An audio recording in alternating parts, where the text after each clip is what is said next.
Thank you all for joining us for our September Health Careers Chat. My name is Taylor Danbury, and I'm the Health Professions Coordinator with Northwest Missouri AHEC. The goal of our Health Career Chats is to create an accessible way for students to increase their knowledge about health careers and to motivate them on developing educational and career goals. Our guest speakers this evening will be Nicolette Rogers, Phillip Zweerink, and Zachary Rich of Embark Counseling Services. ACES seniors Gibby and Rowida are excited to be our student hosts for tonight. If you have any questions regarding Northwest Missouri AHEC, please contact us at nwmoahec@mymlc.com. We'll begin this chat with mental health facts that were sourced from mentalhealth.gov. Enjoy.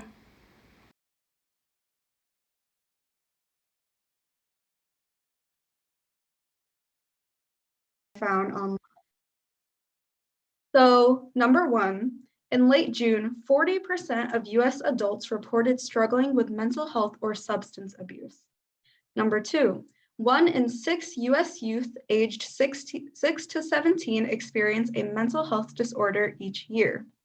Number three, half of all lifetime mental illnesses begin by age 14 and 75% by age 24.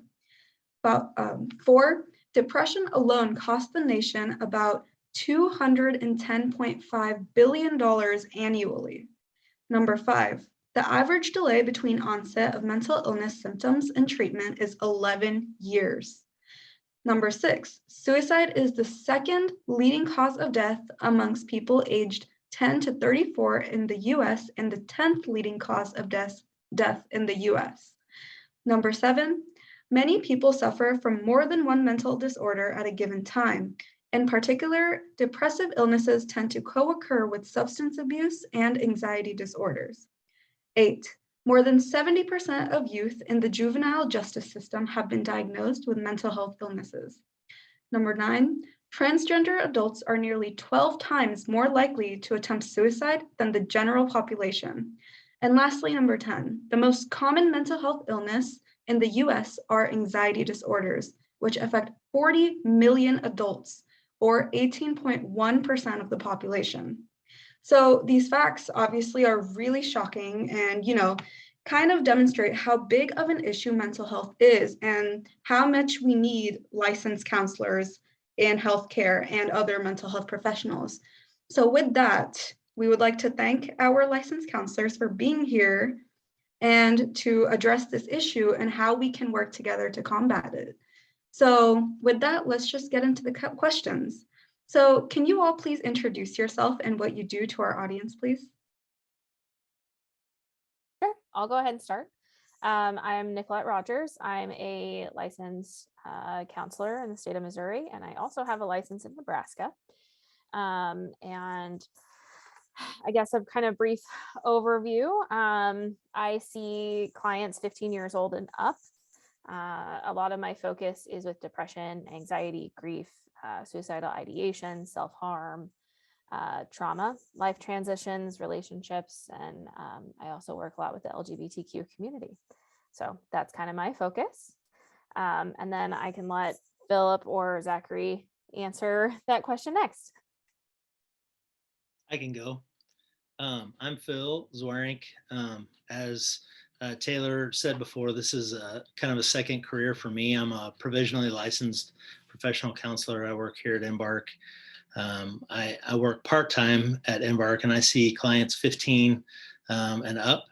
I specialize in anxiety and depressive disorder stuff, but also I have several teenage clients that I work with that have some impulse control disorder stuff, and I enjoy work in that arena as well. So I have about 50-50 teenage and up, or teenagers, and then 50-50 adults as well. So.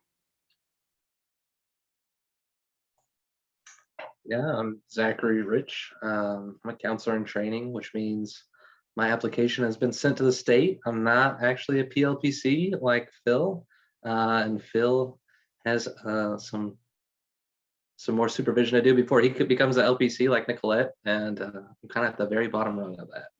But yeah, I'm seeing clients right now, kind of high school and older typically, mostly depression, anxiety, mood regulation, suicidal ideation, things along those lines.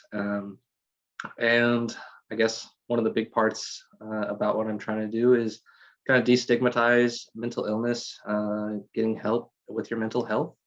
But other than that, yeah, this is my first career, and it's taken a lot of work to get here, but I'm proud to have started this track with Embark too.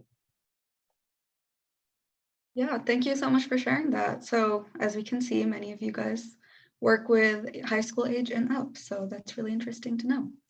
So can you all please share with us what your inspiration was for pursuing this career and why you chose to go into licensed counseling? Sure. I'll start and we'll kind of we'll keep going in the pattern we were, I guess. I like to talk with my hands if you haven't figured that out. So I was actually in AHEC in high school. So I did want to be a doctor for a long time. And then I realized how much I hated chemistry. And I was like, yeah, I don't want to keep doing this for, 10 years. So I dropped the pre-med stuff. I focused on psych because I also struggled with depression and suicidal ideation in high school. And I saw a counselor and it greatly benefited me. So I was like, I'm going to kind of channel that and that's what I'll do. And then I decided to go on to get my master's degree because the field is fairly limited for only bachelor's level psych degrees. So yeah, I felt like that was the path that kind of was just laid out for me. And that's why I decided to do it. I actually went to school. I graduated with a chemistry degree from Missouri Western about 28 years ago, and never ever pursued chemistry stuff. When I graduated, I decided to pursue a career in youth ministry. So I've been working with teenagers for the last 25 years, and just realized that there's a world of folks out there that they need somebody to come alongside of them and listen well and have some expertise in giving some good direction and how to move forward and deal with trauma of growing up and deal with different situations in life. And so about 3 years ago, I decided that I would go back to school to get my master's of arts in counseling and pursue some professional counseling stuff alongside of my other career as well. So just a sense of gosh, there are a lot of people that they just need people to listen and come alongside. And so that's what has motivated me to make this move.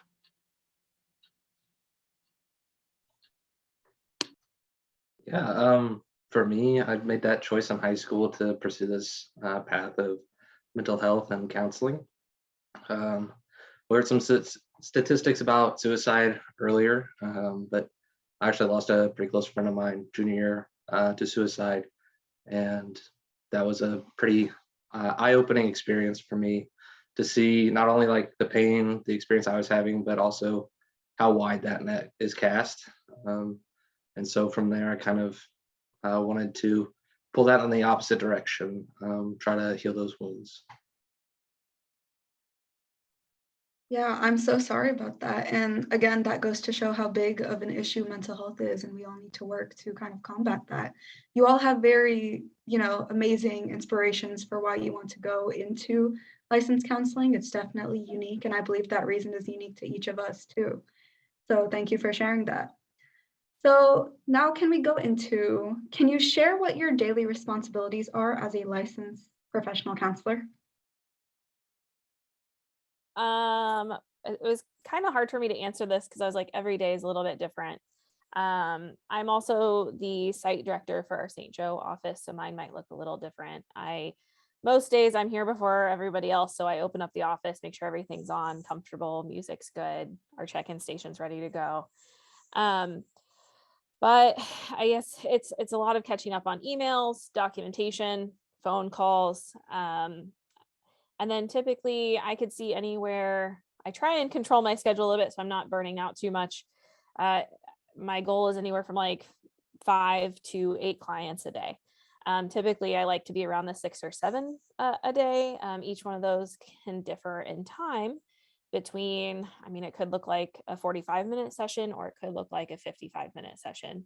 It just depends on a lot of factors at each time. So, and those are in-person or telehealth sessions. It really just depends on what the client's needs are for services as well, and accessibility. So I think that might cover it as far as kind of what a day-to-day thing looks like. So, and then Phillip's and Zachary's will also look a little bit different too. So a little different than Nicolette. I do this part-time. So I only work on Wednesdays and Fridays. So on those days, I have some similar roles as Nicolette. I would like to see between 6 and 7 clients on Wednesday, and then I work on Friday mornings, and would like to see 3 to 4 clients on Friday mornings. I'm still in the process of onboarding clients, and so right now I'm about I have about 7 or 8 clients that I see in each week. That's kind of where I'm at, and so typically that I have. If I have 4 or 5 clients on Wednesday, that day looks like, seeing those clients, doing documentation, responding, setting up appointments, that type of stuff, and doing any sort of, session preparation that I need to. Trying to do good research so that I can bring things into sessions that are important and worthwhile for my clients. And so, but that's what a typical day will look like. On a Wednesday for me, I come in at about 10 o'clock and I leave about 7 o'clock at night with those clients. So. Yeah, so like Phillip, I'm kind of in that stage of developing a caseload and clientele group. So my caseload and work pace is a little slower than what Nicolette has. I try to see 1 or 2 clients a day, and I work Monday through Friday. So I can get 6 or 5 sessions a week. That's really good. That doesn't always work out for me. So I'm happy when I can get about 1 a day. And for me, that kind of looks like me either showing up to the office, making some of those networking contacts in the office, and just, introducing myself again to people that maybe haven't seen me around as much, or, being on time and ready for my telehealth sessions. Sometimes that's running around and chasing down my charger for my laptop because that could be in a different room. But yeah, working from home and working from an in-person office, 2 different environments, 2 different days, and different chaos for me at least. Yeah, that's very interesting to hear. And so the next question I would have asked you was, what does a typical day look like for you? But as I can see, or as we can see, is that each day is kind of different. But one thing that I did pick up from when each of you were sharing is that you seem to have quite a bit of flexibility with your patients, how many patients you see a day, what days you work, what hours you come in. So can you share what that's like and what the pros and cons of that are? Oof, I think Phillip and Zachary will have some good input on that.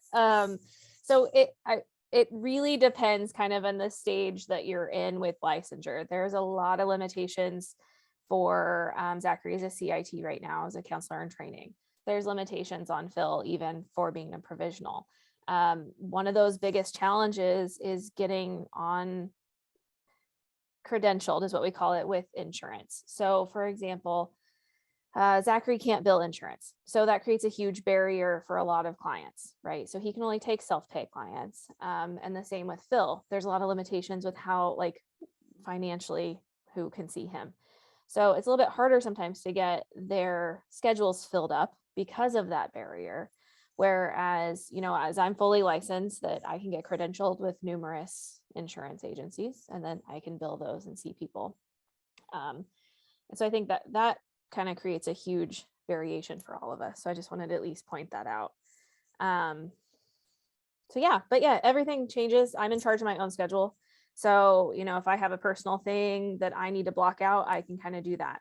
If I need to rearrange appointments, I'm in charge of that. And that's not the case for every clinic. We're very lucky with where we are, that we have that flexibility. So just wanted to make that known. I mean, I feel like that's one of the values that I have in life, is just the ability to be flexible. I have a family of my own. I have 2 children that are in college and one that's in high school. And for me to be present as a dad is important to me. And so some of that flexibility is definitely one of the things that I've looked forward to in terms of counseling, that I've said, hey, this is a positive that I can see clients in the places that I have available. So that flexibility is important. But once again, Nicolette is right. Zach and I and Nicolette are all in different places in terms of credentialing and insurance, being able to accept insurance, and that does provide a little bit of a hiccup, at least for me right now, to be able to see clients in the capacity that I would like. And so, and I think it makes it difficult for clients to be able to see me at times, even though they might have a great need. And so yeah, I do enjoy the flexibility though. Yeah, like Nicolette said, I have a lot of limits on me right now. Hopefully those are going to dissipate a little bit more in the future, hopefully the nearer future. But right now, kind of seeing clients on a cash basis, it's really difficult, especially when I'm seeing high school clients, early 20s. A lot of those people might be trying to do this on their own. That means that it takes a good portion of their paycheck to invest that time and those resources into themselves. So for that, it really does kind of show that purpose in your work of, like, these people are truly putting in that effort financially and time wise to be there. And it helps to motivate me to do my best work with them. Yeah, thank you all for sharing that. And I believe like insurance, it's not really something we want to pay attention to when going into healthcare, but it's kind of important to have that in mind that, when you do this career, you have to keep this in mind because this is something that you will essentially be dealing with. So yeah. The next question I have for you all is, what is the biggest challenge you faced in your career? That's not insurance. I would say, I guess, I thought about this. This one was kind of hard for me when I got the questions. Developing my own professional identity, I think, is probably the one I pinpointed. So it was a lot of work to learn how to set boundaries in the workplace. People pleasing is a hard thing for me to get over. And kind of focusing on what I wanted to do rather than what others wanted me to do, whether it was a boss or a manager or the clinic that I worked for at a particular time, that it was like, I don't want to be doing stuff I'm uncomfortable with or that I don't feel competent working with. So setting those boundaries and speaking up for myself was huge, and kind of finding my stride and the things that I'm interested in. So that's, I think, the hardest part for me. If you don't mind, I'd like to share a couple of different things. The first thing is that there are, for whatever cultural reasons, here in the United States, it is men in the counseling profession. It has a little bit of a different feel. Even in the schooling that I went to, predominantly, there were a lot of females there.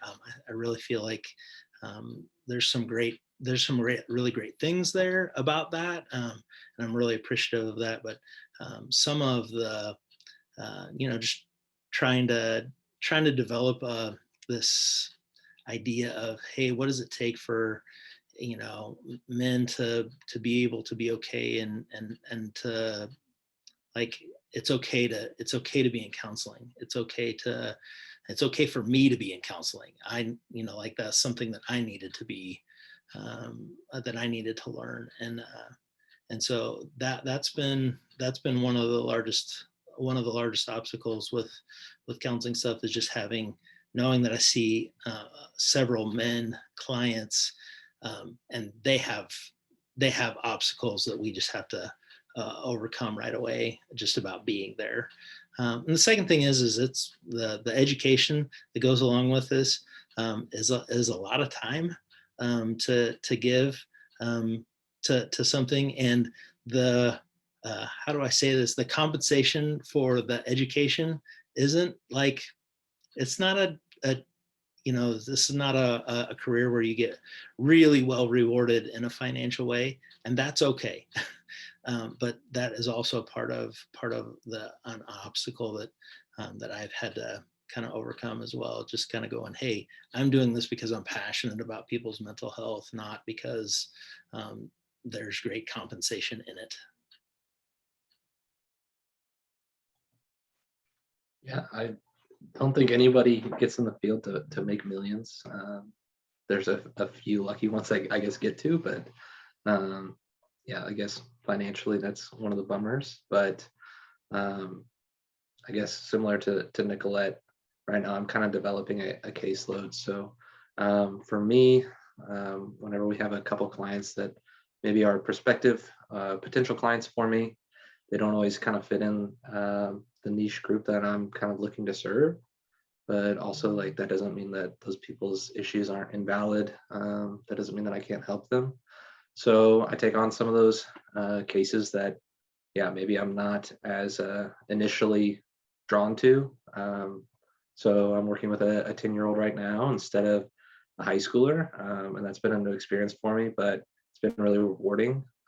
So also in that same breath, it's like one of the things I've been trying to balance is saying no, because it's saying yes seems like something you should always be doing, especially when you're new into a field. But we have a really great boss that cherishes and respects when we say no, and takes that into account and validates that for us. So being able to kind of set my own limits and my own boundaries, and kind of tip over those lines when I think that that's helpful for myself or others. That's been one of the things that I'm working on right now, and hopefully I've been successful thus far. Yeah, definitely. Peer pressure, gender inequities, finance, those are all very valid concerns. And, it's definitely something that we just have to deal with. So I'm really appreciative that you guys were open and shared that with us, because, we are also kind of worrying about the same things as well. So it's helpful to know that we're not alone when we go into this field. So with that, I will pass the mic to Gibby to ask the next few questions. Hi. I just wanted to preface by saying thank you for your answers and everything. They're really interesting, giving me like some things that I've never really thought about before, and some things that I have thought out. I used to want to be a trauma psychiatrist. I have CPTSD, and it's something that is newly been brought to light. It wasn't something that I realized that I had until 10 years later. And so I used to want to do that. And it's not something that is feasible for me anymore, but I do really appreciate the people that go into it and do it, because it's not easy. Like some people, I've had people be like, well, mental health is it's such an easy career you can get through. You can go through school, you can get a job, you can do all this because it's always in high demand. And while all that is true, they don't stop to think about the stress and the pressure that it puts you under. And so I have a lot of respect for people that work in mental health, and I just wanted to say thank you for that, because it's a lot, you know. And with that, I will ask my first question, which is, oh, gotta make sure I'm looking at the right sheet. What is the biggest challenge that you faced during your career? Wait, you just asked that. Hold on a second. I'm sorry. I forgot to move down. Hold up a second. My question is, what part of your career do you like best? Sorry about that. You're good. Thank you so much, Gibby, for sharing your experience too, by the way. My favorite part, I think I wrote down, was like watching people reach their goals and be successful. I honestly have no idea how much I enjoy it when I have a client that graduates. And then like all of a sudden months later, they send me an email and they're like, hey, I just wanted to update you. I'm doing XYZ now. And I'm like so thankful for those skills that you taught me, right? Or I've had a client send me a picture of their baby like 4 months after we terminated therapy. And they're like, look at this. And I'm like, oh my gosh, I'm so happy for you, right? Like those are really good experiences that I absolutely enjoy too. So just watching people find their voice and be successful later on down the road. So I think that's awesome and fulfilling. Well, I haven't been doing this long enough to have had people that have graduated. So um, I look forward to that opportunity that Nicolette talked about. But there's something really cool about sitting in a session with somebody and they have one of those aha moments where it's just like, oh, I get it. This makes sense. Or like there's a breakthrough. There's just something really cool about being in that place. That's just like, wow, what a privilege it was for me to sit and be in that space with them while this happened. So that's a really cool feeling. And that's something that I really enjoy. Yeah, I've only had one client graduate out so far. It's because I carried them in from my internship, my practicum to my internship to my career. So I've been with them for about a year, and I actually just sent up a follow-up email because I was getting ready to close their file, and I got one of those really warm texts or emails of just like the success that they're having, and seeing that their hard work paid off, and knowing that I was able to be a part of that. It was really rewarding to feel that. And also, like Phillip said, whenever clients do have those aha moments, those breakthrough moments, making those connections of taking some of those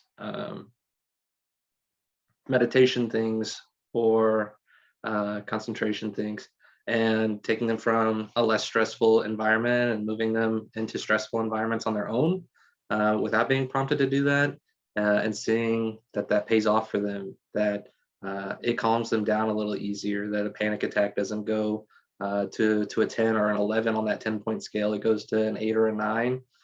Even those little adjustments that they're making on their own feel really rewarding just as an educator too in the field.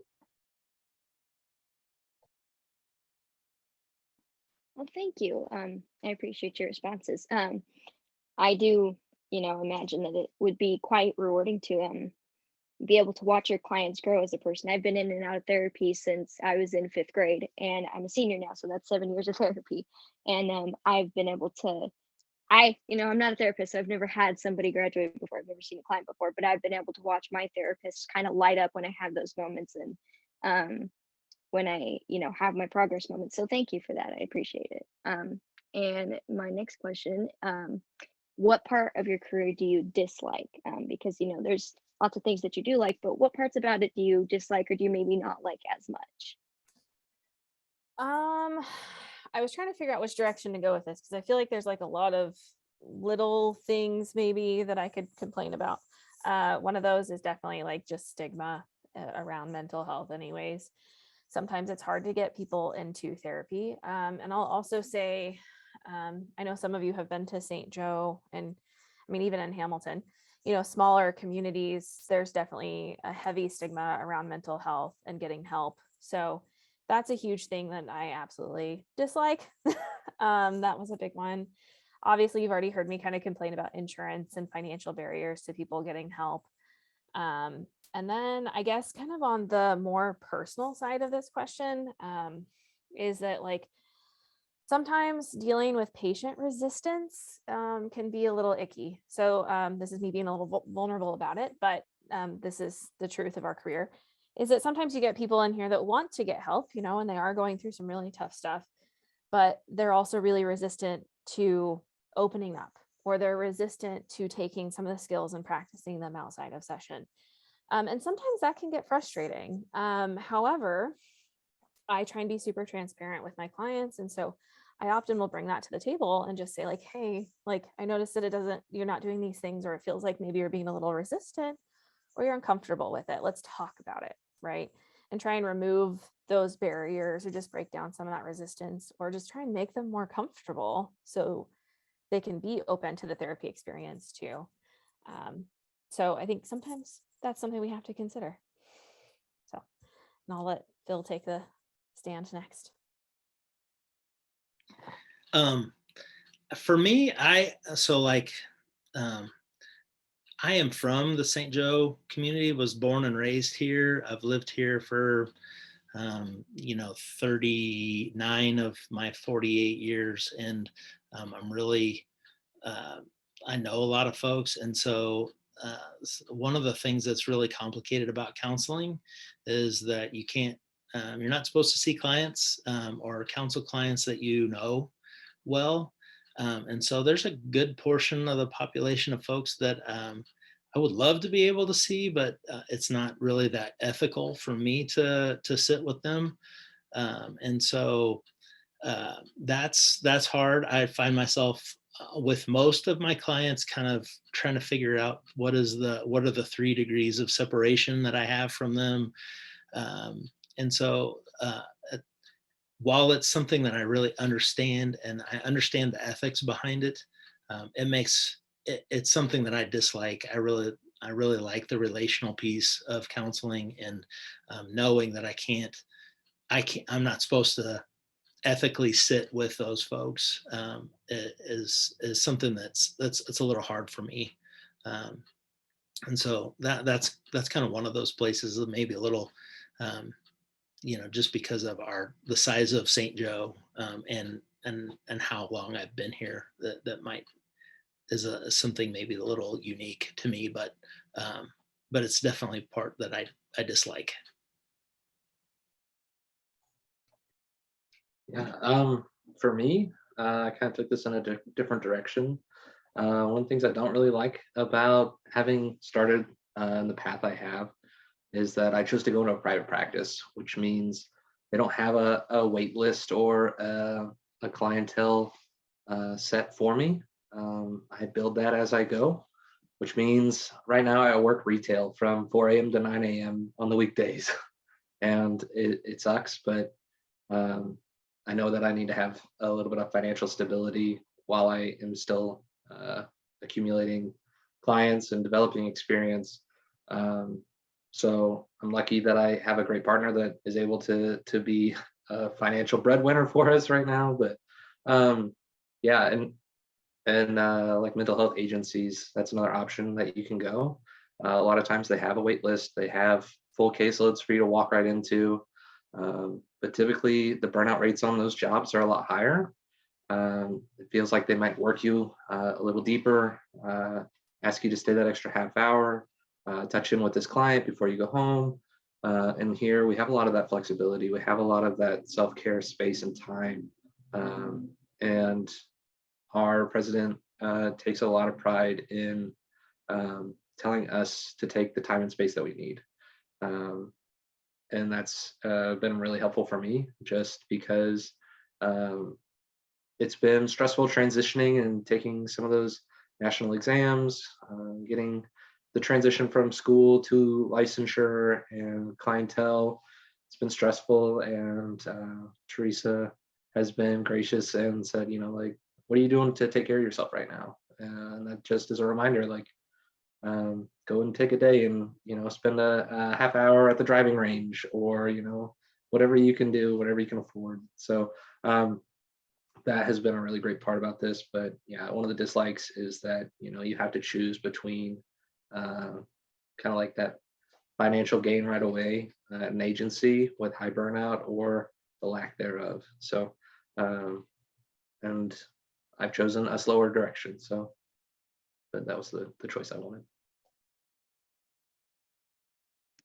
Yeah, it does sound, like, I mean, those are all valid things. It does sound, there's downsides to every career, and yeah. And I know I keep sharing personal things, but that was kind of what I planned on doing when I was going through my questions, and if I could, and also that's kind of how I connect with people, is like sharing things from like how I kind of relate to that. But I kind of agree with Nicolette. I really don't like that there's a stigma, especially in small communities, around things, and I kind of have a stronger opinion on this because I live in a very small community. I mean, our town has like 1,000 people in it, if even that. Um, and my freshman year of high school, we had 2 seniors commit suicide, and it was very difficult because these were the people that walked around school with a smile on their face. They had full ride scholarships. One was in the military, one had a full ride softball scholarship, and they always seemed the happiest and they were always there for everybody. And then we lost them, and it was kind of an eye opener for the community because um, we kind of realized people silently suffer and we don't know it because they won't say anything. And so breaking that stigma is something that I think is extremely important. And that was just, something that kind of stuck out to me. It's something that I would like to try to help with if I can. But anyway, so there's that. Thank you for your responses. And then my next question is, can you share with us your educational journey to becoming a licensed professional counselor? So like your college, your majors, things like that. Did you change? I know, I think it was Phillip said that he changed a little bit through. What was that like? What was your college experience like? Things like that. Yeah. So I actually went to Truman State my freshman year. I was pre-med psych, and I will be completely honest. I failed miserably. I was actually on academic probation my freshman year. And I decided to transfer. I was not happy there. I love the people I met. Campus was great. I wasn't in love with the school. I wasn't in love with the education I was getting. And so I transferred to Missouri Western, and I dropped the pre-med, just focused on psych. And I was actually a million times happier there and pursuing that degree. I felt like the education I had, my teachers were super supportive. It was all great. So I got a bachelor's of science in psych. And then I applied to Central Missouri State for grad school. I also applied to UMKC, and then I applied to University of Nebraska, Omaha, and took the GRE, which is also very difficult, and I also think is kind of pointless, but standardized testing.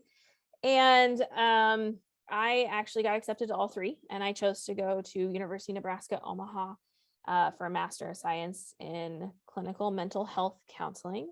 And I will say the reason I chose UNO is because they were an accredited graduate program for mental health counseling. And because I knew I eventually wanted to come back to Missouri, so I wanted to do everything I could to make the transition easier for me to move from one state to another as far as licensure went. And it was a wonderful program, actually. So really great. And I got hired right out of grad school. So there's that. Oh, and I did have a GA position. So I was a graduate assistant. And just a little advisory thing is I would suggest doing those if you can. If you do go to grad school or any of those situations, they will pay for your tuition. So good advice. I kind of alluded to some of this earlier. So I graduated with a chemistry degree quite a while ago from Missouri Western. I had really no aspirations of doing counseling stuff, and so my education journey is a little. It's actually a longer story than probably you want to hear, but I did fine in school, but was definitely when I graduated, pursued a career in youth ministry, and then about 3 years ago decided that I would like to do counseling stuff. And I also went to an accredited school like Nicolette did. It's down in Olathe, Kansas, Mid-American Nazarene. And I didn't meet the qualifications that were necessary for me to get in. But because I was a non-traditional student, I think they took some exceptions and gave me a provisional entrance. And so I made it through that program. Actually, I did really well in that program. I feel really equipped to do what I'm doing right now. So, but that's been my educational journey. Yeah, I guess my educational journey kind of started in high school. I took some dual credit classes and ended up failing one of those. I didn't do any homework. I was a really bad student. Uh, like I said, up until that junior year when I lost my friend, I really didn't kind of have a strong direction. So that was a really big turning point in my life to where I kind of had a path.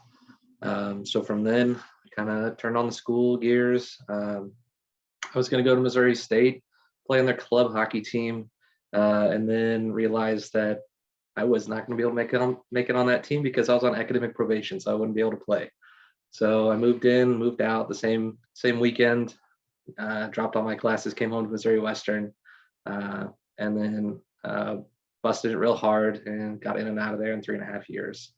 Coming back from academic probation, retaking classes, and then from there, I knew I didn't want to take the GRE. I'm not really great at standardized testing, so I wanted to go to a program that didn't require that. There's not a lot of CACREP accreditations that don't require those.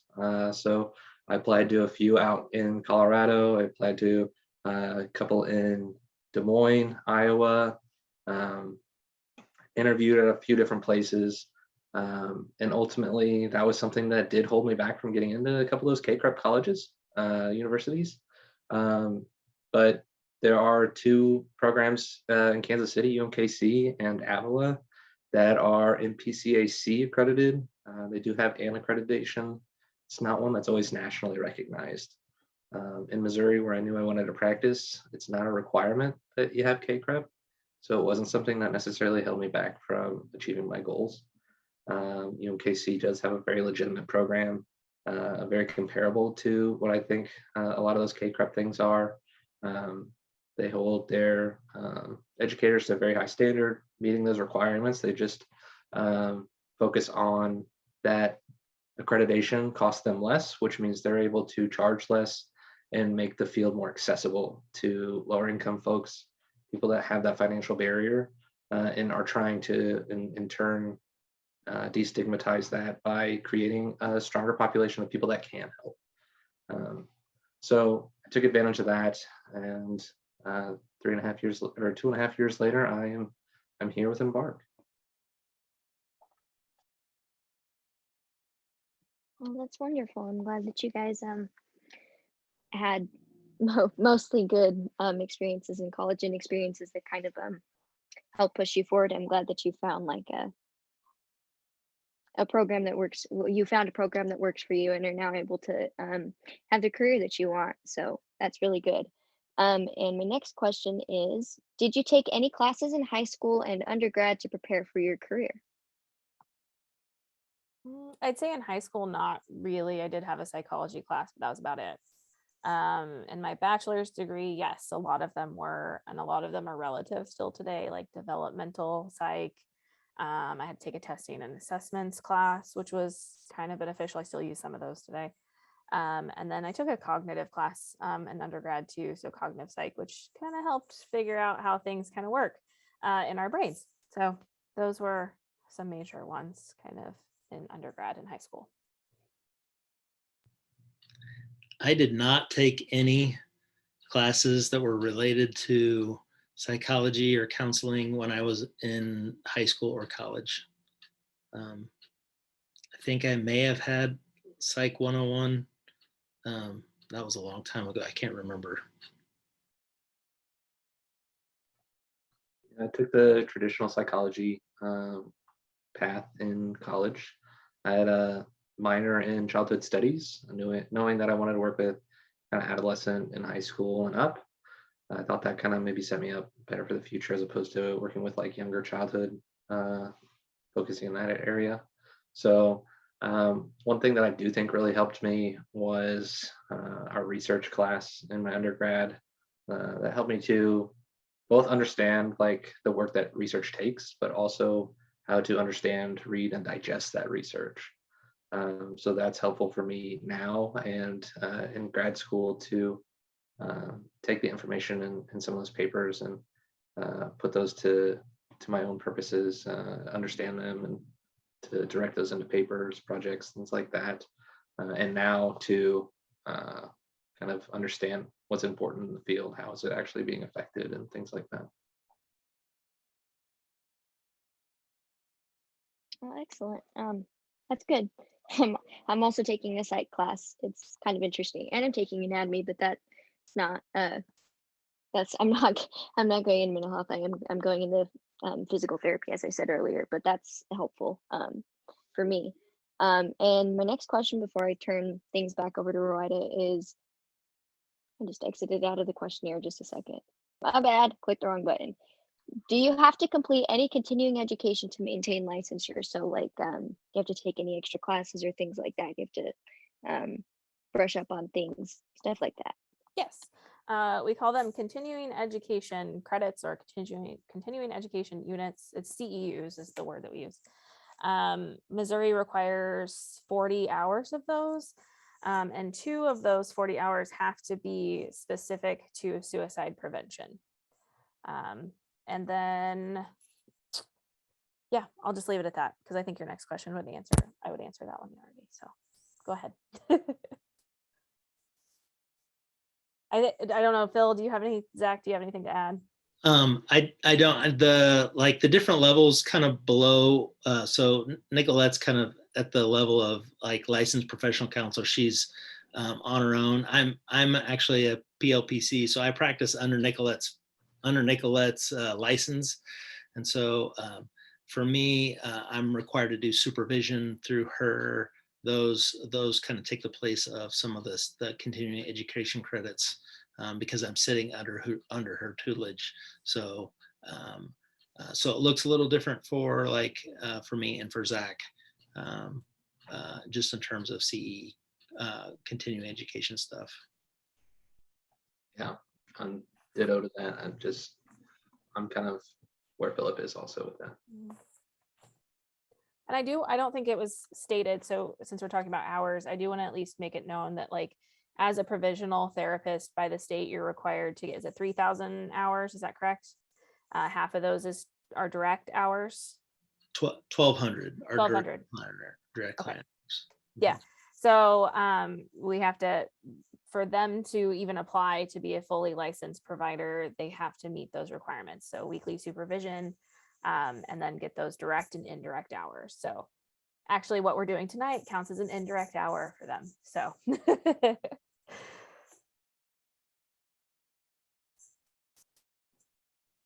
Yeah, that's great. 3,000 hours. That is a lot of hours. But then it goes to show that you guys are well educated and know what you're doing. So, you know. Well, and it also shows their dedication to the career. I mean, that is a huge portion of time to be dedicating to your career. So I mean, it shows your dedication, which is very admirable. Yep. Right on deck with what Gibby just said.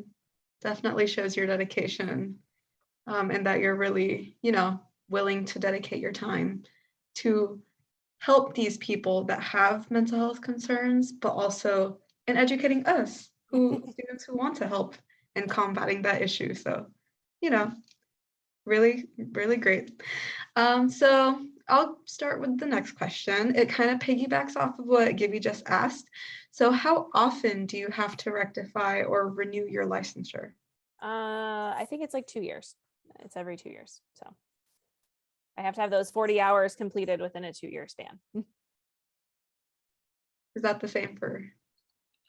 For like a PLPC, which is what I am. I actually have either between 2 and 5 years to finish the 3,000 hours and 1,200 hours of direct client hours before I can get the LPC stuff. So my license, like I just got it here not too long ago, and it says it expires in 2025. So it looks like if I don't reach it in 3 years, I will need to reapply. Yeah, and I guess one of the things maybe Nicolette didn't mention was those CEUs. You have to have 40 of them, but typically you have those trainings just kind of throughout the year. It's not like you kind of just bundle them all up at the end of that 2 years. Or you should be hopefully doing those throughout those 2 years. Yeah. Sometimes you do have kind of a stretch where you have to hammer a few more out than maybe you initially anticipated. But yeah. Yeah, that's very interesting. I mean, I guess it's all part of the continuous education because healthcare changes and it's important to stay on top of everything that goes on. So, really great job keeping up with all of that. This question might cause you to think, but just out of interest, if you could go back and do one thing differently, what would it be? This was really hard for me because I actually skipped this question whenever I was writing down notes. I have been thinking a lot about that because I've had somebody else ask me recently. And the one thing I have considered and kind of wish maybe I would have done is just went straight through and either done a hybrid program or went back to school after my master's. Just because I've thought about getting a PsyD or a PhD so I could be a psychologist. Just because psychological assessments and testing are really interesting to me. So I think that would be something maybe I would consider doing, but finances are also a big barrier to that. It's expensive. So that's one thing. Or I think if I knew, there's no way this would happen if I could go back in time. But knowing what I know now and with my work experience, I think prescribers are in high need. So I would honestly consider doing a nurse practitioner in psychiatry or psychiatric nurse practitioner role. If I could go back and tell 18-year-old Nicolette, hey, stay in med, you'll do great, we need it. But I don't know if I would be in the headspace to do that at 18 years old. So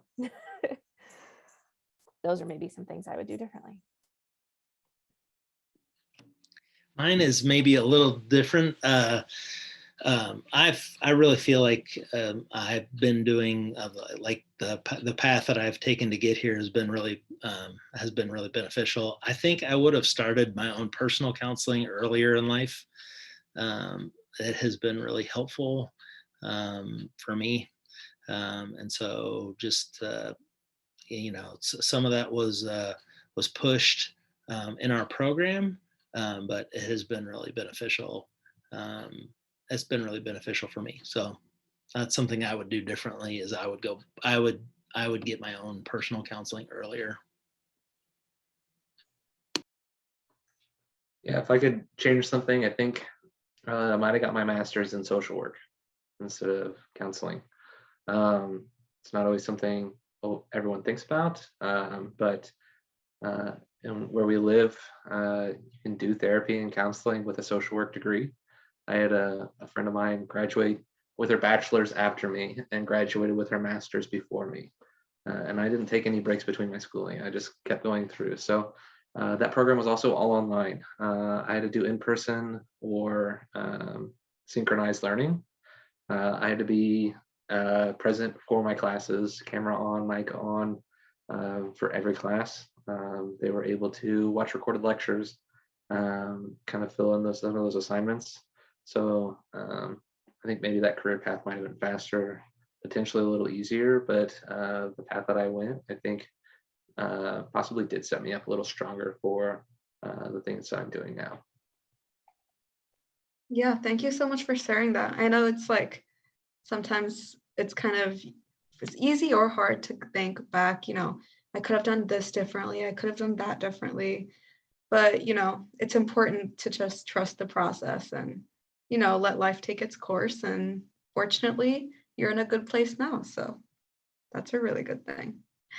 My next question is, what advice do you have for students who are interested in licensed professional counseling or just mental health careers in general? First off, I literally just wrote down it's okay to not know what you're doing and be okay in that discomfort. If you're kind of like, I'm interested in this, but I'm not really sure, it's okay to explore it. It's okay to change your degree. It's okay to change your career, at some point in your life if you're not happy. So it's okay.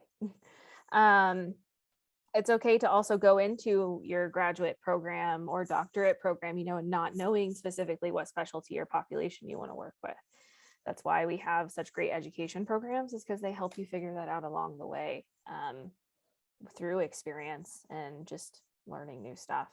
I also really wanted to point out, don't compare yourself to others. I think that was something I also struggled with, was just thinking like, hey, they're so much better at this than I am, or they have these opportunities going into this before I did.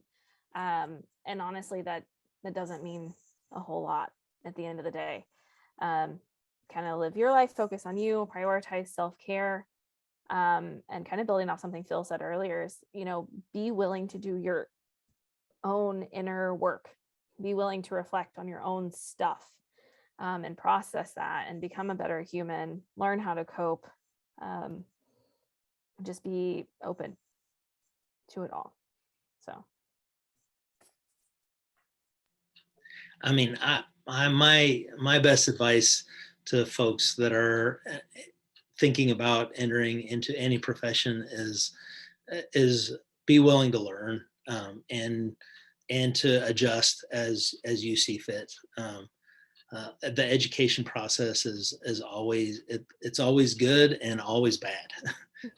There are things that you learn about yourself that are positive, and things that you learn about yourself that are like, oh gosh, I don't know if I can do that or not. And so I guess just trust the process of education. The whole goal is for folks to be done and be equipped to learn, and equipped to move forward. And so just because you have a degree in something doesn't, I have a chemistry degree that I've never ever used. And that's okay. That degree equipped me to learn in a way that's been really helpful for me in life. So just trust the process.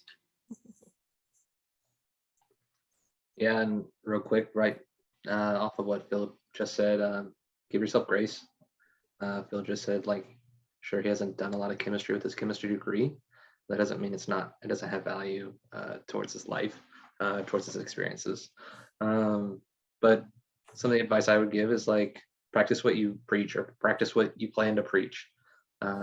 If you are interested in mental health, be an advocate now. It's not too early. It's not too late to start that. If you want to work with kids, get involved now. If you're interested in medicine, you can become a pharmacy tech. You can start handling those prescriptions, maybe becoming familiar with like the names of them, purposes of them. There's ways that you can get involved without having degrees, without having lifetime experiences. And then like make connections, network. Being professional starts during those first interactions, first impressions. When you have people come and talk to your class, if that's something you're interested in, reach out, make those connections, keep their contact information. It's a great way to build those lasting things in the future. It means a lot when people make those connections later on and they say, hey, you talked to my class 2 years ago. It was really important and I took a lot away from that. This is one of the things I remember. Is it okay if maybe I bounce a couple questions off of you? I've done that a couple times and I've always had really good experience with that. So maybe try that for yourself.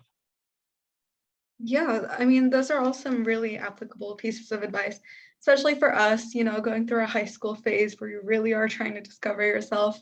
And like Nicolette said, it's really, really easy to just compare yourself to others and think, oh, look, they're doing better than me. Why can't I be more like them?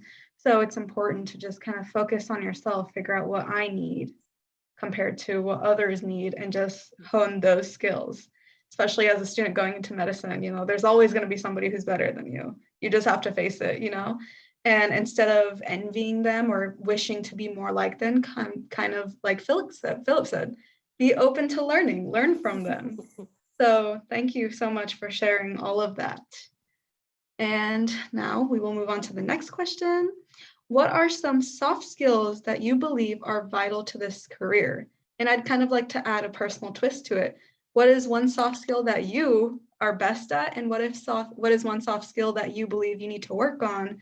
And if so, how do you usually improve that skill? Oh, okay. I love your question. Thank you. The first one that came to mind for soft skills was communication skills. Big one here. And I will turn my personal note that I was really hard on myself going into graduate school. because I didn't have any mental health experience. I didn't work as a psych tech. I didn't work with kids. I didn't work with, brothers and sisters, big brothers and sisters. I didn't do any of that. I literally waited tables from the time I was 14 until I made it to grad school. And I actually worked as a waitress through grad school. So I really compared myself a lot to other people until I got into the program and started seeing other people work and myself work. And I was like, hey, I have really great micro skills as far as it goes to communicating. I could read people. I knew body language. I knew how to de-escalate. Like, I knew how to be assertive when it came to communication, and deliver information thoroughly. And I knew how to lead and I knew how to train. So I thought those were really great soft skills that I came with. Other soft skills would be boundaries and time management. And I still probably need to work on the time management piece. That's the biggest challenge for me, probably. For me, I would say one of the soft skills that is absolutely essential, and this is the ability to, in counseling they call it attend. It's the ability to sit and be focused on somebody else and listen well, listen with compassion, good eye contact, and just to be able to pay attention and not be thinking about, oh, what's going on, somewhere else. I just feel like that's an absolute essential, that's one of the things that I can offer each client that walks in the room is you're going to get my best attention for 45 or 50 or 55 minutes. That's what you're going to get. One of the soft skills that I would say is probably most complicated for me is confrontation. Is just this, hey, I see this in session. I see something that's happening those two things don't quite go together. And how do I share that with you in a way that's like palatable for you? Even just to bring it up and say, I want to run away from some of those things at times. And so have to force myself to be more assertive in those spaces, just to go, hey, these things don't seem to match up for me. Can you explain those, or do you mind talking about that? So that's probably one of those soft skills that I would say I need to work on.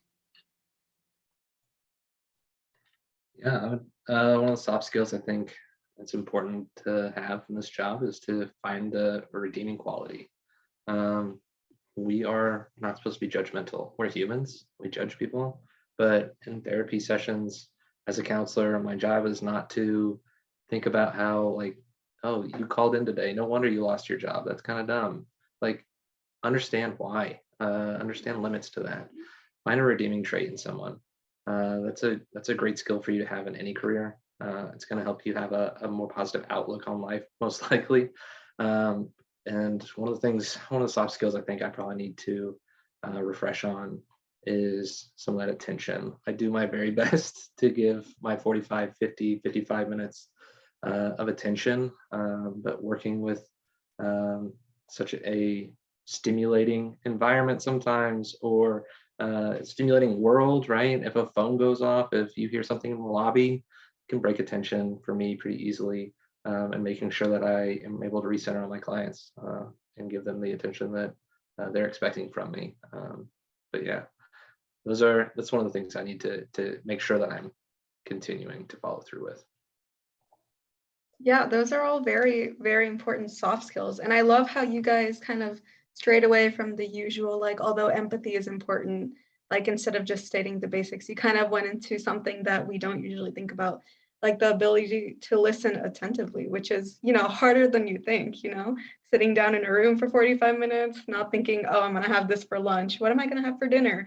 It is a very hard skill. And I believe it takes practice to kind of get better at it.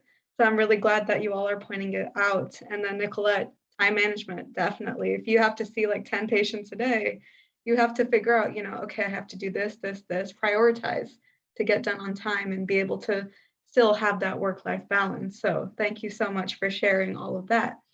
So now the next question is kind of, I wouldn't say the opposite, but kind of related to this. So instead of soft skills, what do you think are some hard skills that are really important to this career? Yeah, I'm actually going to let Phil go first because he's going to have to step out here in about a minute. So I'll let him wrap up and say his goodbyes, and then Zachary and I can pick up. So I mean, just the ability to sit and do research and read, and to kind of dive deeper into places that um, that will make it so that I can bring things to clients that are helpful, is big. Right now I'm particularly fascinated with like polyvagal theory, the idea of like our parasympathetic and sympathetic nervous system are working together, and so I've been reading a lot, and just the ability to research and study, I think is definitely a hard skill. That's something that I feel like is important, and it's something worthwhile for my clients. So I enjoy that. I do want to say I've really appreciated the opportunity to come and talk with you guys. I have an appointment that I need to be at 7:30, and so I'm going to need to duck out. But thank you guys for the opportunity to come and share, and I'm willing to be a resource at any point if anybody ever needs that. So thanks for your interest and for giving me the opportunity to kind of be a part of this crew. Thanks. Thanks, Phil. Thank you, Phil. Thank you. Zach, you can go ahead and answer that question too if you want. Yeah, so one of the hard skills I think might be important is in my profession, I guess, if you want to open up a private practice, learning the business side of that. That's really hard. It's going to take time and energy to learn that. If that's billing, if that's language, if that's laws, some of those skills and connections that you still need to have from those soft skills. That's a really important hard skill. It's going to be one of those things that you have to research, that you have to take time and invest energy, effort, and learn. So it's not one of those things that's going to take just practice. It's one of those things that is going to take a lot of commitment. Yep. And I would also add another hard skill would be like theory application. So learning specific like therapy modalities and learning how to apply that and what feels good to like who you are as a person, what connects most with you and speaks to you, and how you connect with clients. So depending on what you're trying to learn, there's a lot of information there. So Yeah, definitely. Hard skills are definitely vital to whatever career you're going into. And I believe, research, reading, like Phil said, and, business, if you want to run your own private practice, those are all very important skills to have when considering, what you want to do. So thank you for sharing that once again. And I will now pass the mic to Gibby to ask the last few questions. Thank you, Rida. And so far, thank you for your responses so far. They've been very insightful, very helpful. And so my next question is, what opportunities exist for advancement in this profession? I would say there's so many different directions you could go. It depends what level of education you want to strive for too. That can open up a lot more doors. But I mean, you can go into teaching and academics. You can, like I said, go on for a PhD if you want, or a PsyD. You could also become like your own clinic director or a supervisor, or go into private practice and run your own business. You can run workshops. Like there's so many different things that you can do depending on what your interests are. I don't know if I missed anything, Zachary. So You have everything that I wrote down. There was one more thing, I guess. Like you can add credentials to your own titles. So you can become certified in more than one thing, multiple things. The more you have, sometimes that's the better. Sometimes that looks a little odd because people want you to be like have a specialty. And if you have a lot of specialties, is it really special? So that doesn't mean you're not qualified. That doesn't mean you're not trained, but making sure that you have those for yourself can be really rewarding and pay off in the future too. Mhm. All right, thank you for that. My next question is kind of more of a personal one. It's how is your work and life balance? So like, how do you manage, how do you balance your personal life with your work life? Because sometimes as I mean, I know Nicolette mentioned having kind of a flexible schedule, but sometimes it can get a little bit chaotic, because you have you're seeing multiple people a week, and then you have a life outside of your profession. And so how do you balance those two things out? Yeah, I think balancing personal and professional life can be really rough, honestly. Sometimes the scales tip and we just have to be aware. Like, I think that's something that I've kind of developed through grad school also, is just that like self-awareness, like knowing when I'm getting a little burnt out or when I'm giving too much into work, or not giving enough. So I really just try to say no when I'm asked of something that I really don't want to do.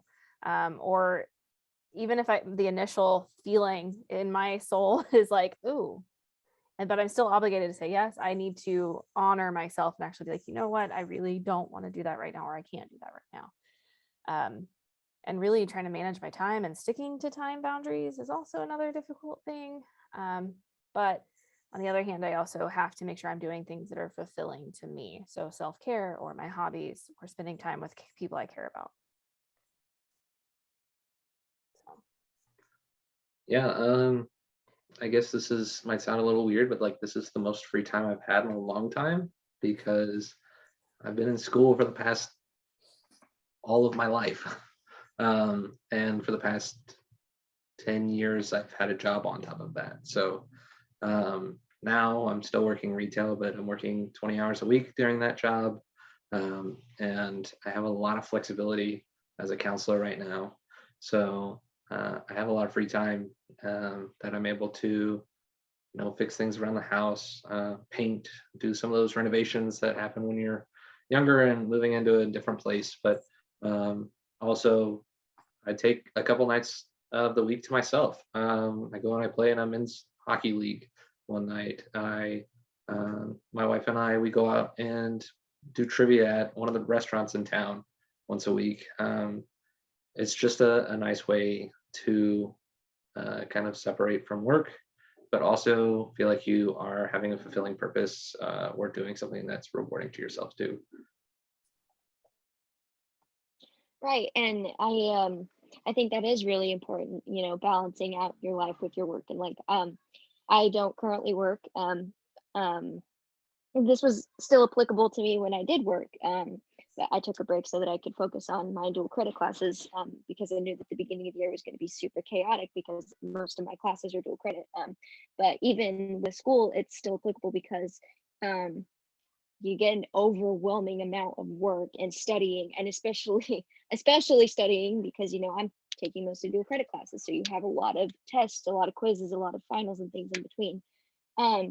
And so it's really important, like I set aside time that is specifically dedicated to doing my homework, to studying, to getting my projects and things done. And then when I get done with that, I have an alarm set so that it's like, hey, you've been working for about an hour and a half, 2 hours now. Go take a break, because if you don't, you're going to overload your brain. Then you're going to either forget everything that you learned, or you're just going to be really burnt out and tired. So I take a break in between, and then go back to my work when I'm ready, or I just take a break and do it the next day, because I try to get my homework done a couple days in advance. So it gives me some space if I need to take a break, that I can finish it before it's due. And so it's really important to do that. And also, like, it's super important to manage your time properly so you can maintain your relationships. It's like you want to spend time with the people that matter to you, and you want to be able to maintain those things and make time for the things that are important in your life. And so having good time management skills is definitely important for your career later in life, and it's really important for school and things like that. So it's definitely something that you carry with you throughout high school and through college and throughout the rest of your career, and honestly the rest of your life. It's just very important. So thank you for touching on that. And my next question is, how has your career changed in response to COVID-19? It's kind of an interesting question, but Ooh, that'll be interesting for Zachary too, because he was in school right in the middle of all of that. I guess my biggest one was I never wanted to do telehealth. I never wanted to do virtual counseling. And I was kind of forced into it because of COVID. I needed my hours so I could finish up my provisional license. I was so close when COVID hit, and for safety. And so now I just do telehealth as part of my job.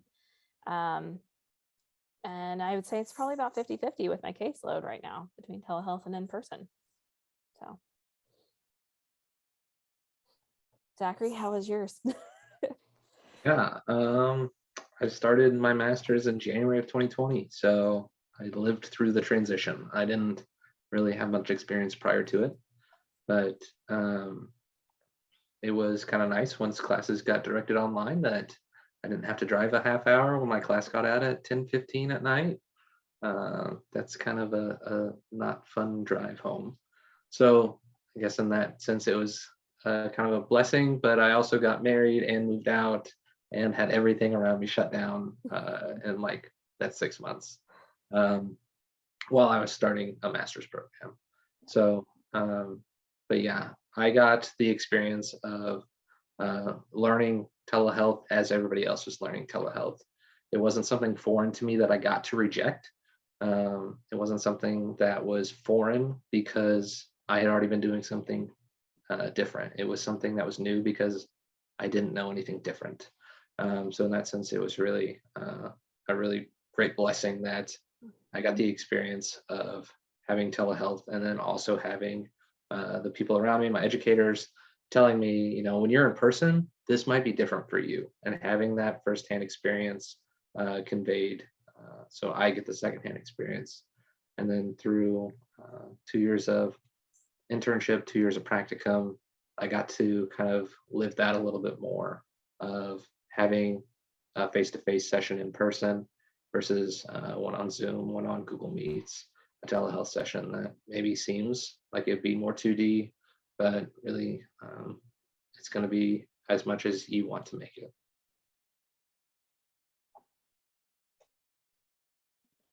Yeah, I definitely agree with that, and I can sympathize with that because, you know, when COVID hit, my school shut down. I had to do classes virtually, and I'm sure, you know, I don't know about the rest of you, but I mean, I had to do a lot of virtual classes, a lot of online things, and I also had to do my therapy sessions online too because you know it wasn't safe to go out and it wasn't safe to go out and physically be there with your therapist. And so I wasn't, I was kind of with Nicolette at first. I was like, I don't want to do telehealth. I'm not going to get anything out of it. It's not going to be beneficial. And now I do it on and off because I realize that as long as I'm there and I'm willing to make the most out of what's going on, like Zachary suggested, it's, or, you know, said it's really kind of the mindset that you go in it with. And also, it's kind of nice to be in the comfort of your own home while you're in the middle of it because you're not in a place that's as foreign. You know, you're not in an office where you might feel a little less comfortable at first. And so it's really nice to be able to have that with you. And so going back and forth has been really nice for me. And I definitely have a better mindset about it now. And also, it's really convenient because sometimes like scheduling doesn't work out or you're not able to drive to your appointment or things like that, then you can be like, hey, I need to do this online, and you can work that out and it's really beneficial. So you know, Great that backup plan. definitely, oh yeah, definitely. So that's definitely something that's really nice. All right, and so my next question is, when did you know that you were going to pursue the career that you have now? I think I already answered that a little bit, that it was kind of just whenever I was coming towards the end of my bachelor's degree. I was like, I need to do something with this. Like, you know, I wouldn't be content with just the bachelor's and what the job field looked like with that. So that's when I decided to go on. Yeah, I kind of made that choice junior year of high school after we had some mental health concerns in my community, seeing what suicide does to a community. That's when I kind of made that decision. Yeah, definitely. Yeah, those are kind of helpful things, you know, and really kind of eye openers. You realize like these things happening, and you're like, hey, you know, I can do something to help with this, and it's really kind of sometimes a personal thing, you know, kind of like what Zachary shared. It's like, you know, you feel kind of more of a stronger connection to it, I guess, and you feel the need to do something with it. So I'm glad that you were able to do that, and you too, Nicolette. Thank you. And then The last question that we have on here is, what is the best piece of advice for someone interested in this career or like a mental health career? And I think that was kind of similar to when Roida asked, what advice do you have for students seeking a career? But then this is just, what do you think is the best piece of advice? I think mine was just to go for it. Find your passion, figure out your favorite population or your favorite concerns, like ones that you enjoy working with or helping out with, or just ones that you click well with and connect with. Stay true to yourself the whole time. Try not to compromise who you are just to fit into a box. And just continue working on yourself, or be willing to work on yourself. Yeah, I also got a little cliche here. I said be true to yourself also, but trust that empathy is real, but know that there's limits to that. Know that you'll always be limited to your own thoughts and experiences in your own life, and that you'll never like truly know what someone else is experiencing and what their processing is looking like. We can do our best to think about what that might be, but we're never going to get there 100%. So give yourself grace, and also do some self-reflection. Check in on yourself, check in on what you need, where you have grown or declined, and what you're looking for, and like take that into account for what you want to do with your future. Great questions. Oop, I just muted myself on accident. Yeah, that is excellent advice. Thank you for sharing. Before I kind of turn the time over, I kind of just wanted to, and I've kind of, given a lot of personal experiences I have, but I wanted to wait until we were through all the questions and everything before I wanted to share some of the ways that kind of like I mentioned that I have CPTSD. I also struggle with depression and anxiety. And so I kind of wanted to, since this is a mental health thing, kind of share like things that I do to cope with that, because, I think that they could be beneficial and helpful to the other people listening. So like, I use a lot of breathing techniques because, if you don't breathe, you have a tendency to, I guess for me at least, when I forget to breathe, I have a tendency to get more anxious, and it's kind of like sometimes you don't realize that you're holding your breath. And so just making sure that you're focusing on your breathing, and also it gives your brain to something to focus on if you're not, if it's somewhere else. Like for me with having CPTSD, sometimes I have flashback moments. It gives me something else to focus on. It's like I have to force my brain to do that. And I also, one of my old therapists told me to, it's going to sound really weird, told me to do math problems, simple math problems, because you have to force your brain to think. It won't be thinking about the other thing because it's going to be focusing on doing math problems. And you've all probably heard of the 5, 4, 3, 2, 1 technique. And that's basically just working with your senses and identifying things. And I was also given like a color thing, which is where you identify one color in the room and then look around it and identify all the other things that are that same color. And you can also I count up to 10 and then I count backwards from it, and I repeat that until I kind of start to feel better. And I kind of try to think about like my happy places, and try to picture myself there instead of, where I'm at in my headspace right now. I also journal a lot because, believe it or not, that is extremely helpful. Just because it releases a lot of emotions. I channel a lot of my feelings into my journaling because it's a kind of like a safe place for me to get all of my feelings out without hurting anybody. You can't hurt paper.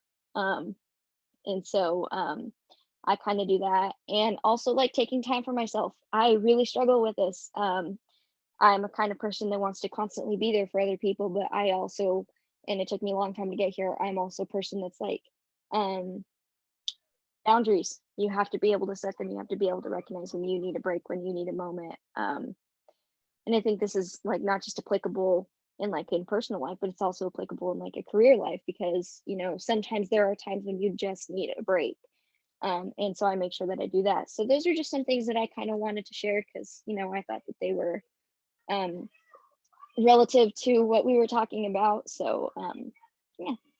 Perfect. And I also just wanted to say thank you for talking with us, because it's been awesome. I mean, I've really appreciated you all being here, and sharing your experiences and sharing your advice and things like that. It's been very beneficial, very interesting to listen to. So thank you. Yeah. I just Occasionally- wanted to oh, go ahead. hop in and introduce myself really quick.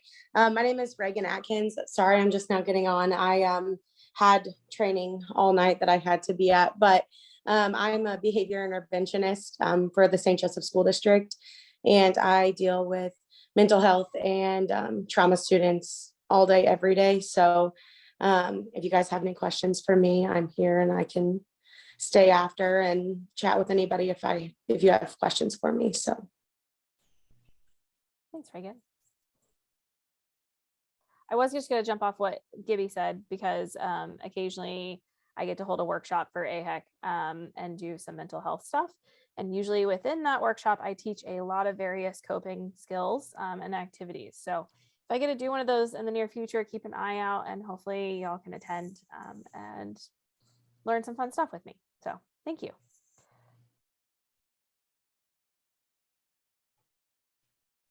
Yeah, I mean, I also like to just thank you all for being here. I learned a lot, you know, and I'm really thankful that Gibby was comfortable enough to share her personal experiences with all of us. So thanks for that, Gibby. I mean, I'm not really diagnosed with anything. I do sometimes, you know, have those tendencies of comparing myself to others, things like that.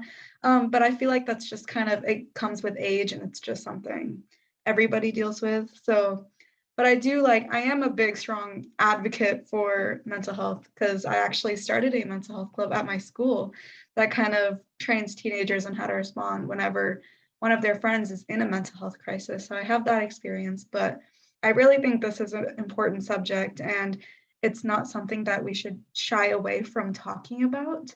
In fact, I feel like it should be normalized just talking about it because then it kind of helps you feel like you're not alone. So I'm really thankful that you all took the time out of your day to come here and just share that with us. So really appreciated.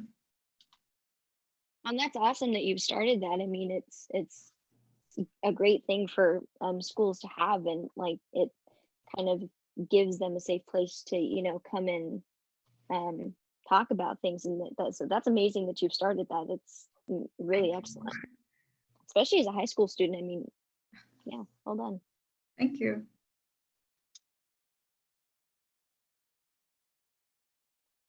Right. Thank you, Nicolette. Thank you, Zachary. We appreciate you guys joining us today and everyone else as well. And Gibby and Roida, thank you so much. You both did wonderful.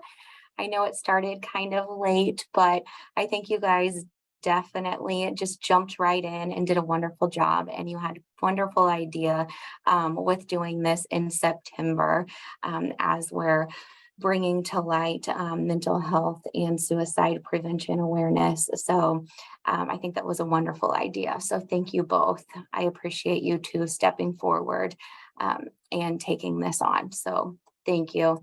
I went ahead and I did send in the chat just an attachment of, I believe it went to everyone, this attachment for our next virtual chat and the schedule for that. So if anyone has any more questions, or Nicolette or Zachary, if you have anything else you want to share, or any of our guests, if you have anything else you'd like to share, any questions, you're more than welcome to now. And if not, then we can go ahead and end it. But I will just say, so Zachary, Phillip, and I, we're all with Embark Counseling Services. Phillip and I are located in St. Joe. Zachary's at our Northland location. We have a couple locations throughout Kansas City. So if, you know, anyone listening or any of your friends, you know, are looking for some therapy services, don't hesitate to look us up as well. And I could probably get Taylor to share some of our contact information for our office and a follow-up email. So just thank you for everything you guys are doing. most Thank you for your definitely. guys' interest. Yeah, thanks for your interest in the field, asking us these questions. It was a really great experience to have this to share with you. And yeah, like Nicolette said, I'm in the Kansas City area. Nicolette and Bill are in St. Joe, but I think we all three are doing telehealth. So if that's a better option for you, go ahead and look into that option too if you're interested. And thank you. All right. Thank you guys so much, Nicolette and Zachary. I'll go ahead and share that information. If you want to go ahead and email me and send that stuff over, I'll share it with anyone who is interested. And we'll go ahead and end the meeting now if no one has any questions. So thank you all for your time. We appreciate it. I'll talk to you guys later. Bye. Thank you. Bye.